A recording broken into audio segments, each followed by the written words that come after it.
আমাদেরকে স্থান দেখ, না হলে বা স্থান না দিলে আমাদেরকে ক্ষতিপূরণ দিয়ে আমাদেরকে অন্য জায়গার মধ্যে একটা অবস্থান করে দেব, না হলে আমাদেরকে পিছনে জায়গা আছে পিছনে জায়গাতে দিয়ে আমাদেরকে বসবাস করার জন্য ব্যস্ত করে দেব। আর ঘর বাড়ি নাই, আর এখন বাড়ি ধর আর যাই মহড়া। বিগত 30 বছর পর্যন্ত অবদার বেড়িবাঁধে বসবাস করে যাচ্ছি। যদি আমাদের বাড়িঘর থাকতো আমরা অবদার বেড়িবাঁধে স্থান নিতাম না। এখন কিছু কিছু ব্যবসায়ী ব্যবসা করার জন্য রাস্তা হবে 24 ফুট, এরা বলে কেউ হবে 30 ফুট, কেউ হবে 44 ফুট, কেউ হবে 60 ফুট, এইরকম খালি দিন দিন আসে আদে মাপ দিতেছে আর পিছনে পাড়াইতেছে। আমাদের দাবি শুধু একটাই, আমরা উচ্ছেদ অভিযান মানি না, আমাদের পুনর্বাসন দিতে হবে।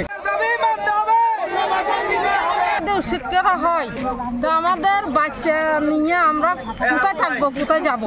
শুধু 14 বছর আর হষ্ট করে ঘর বাইন্দি, এখন যদি ভাঙি দেয় আর হরে যাই না, আর তো হরে জায়গা নেই, আর করে মানুষ অবশ্যই রাস্তা রোডটা কিন্তু সরকারের জায়গার মধ্যে খুব অভাবের হারানো তাহিদু পরিস্থিতি বেশি খারাপ। তারপরে আরো রকম কি দিদি এখন লতে লতে পুরো গাড়ি লোক আর হলে যাইও পুনর্বাসন দিতে হবে। আমরা টাকা চাই না, কিছু চাই না, জায়গাও চাচ্ছি না, আমাদেরকে একটা থাকার স্থান করে দেন, সুযোগ করে দেন। কিন্তু আমাদেরকে যে আনলিমিটেড যে আমাদেরকে মাইক দিয়ে ঘোষণা দেয় আপনারা উচ্ছেদ করে চলে যাবেন, কিন্তু এরা যে আমাদের একটা কর্মসূচির মাধ্যমে যে আমরা যেটা জানতে পারি যে আমাদের একটা দাগ দিয়ে দিয়েছে, সীমানা দিয়ে গেছে, সেই সীমানার মধ্যে আমরা কিন্তু নিজের চাই আমরা নিজের অর্থ খরচে আমরা সরাই ফেলছি। সরাই পারার পর থেকে তারা আবার কালকে এসে আমাদেরকে আবার মাপ দিয়ে যাচ্ছে যে একদম এই 40 ফুট বা পুরোটা একদম আমাদের উচ্ছেদ। তো আমরা বিনীত অনুরোধ করতেছি যে আমাদের এই হাজারো পরিবার আমরা কোথায় যাবো? আমাদের কোনো জায়গা সম্পত্তি নাই, কোনো ঘর বাড়ি নাই, আমরা এখানে আসি মরুভূমির মতন।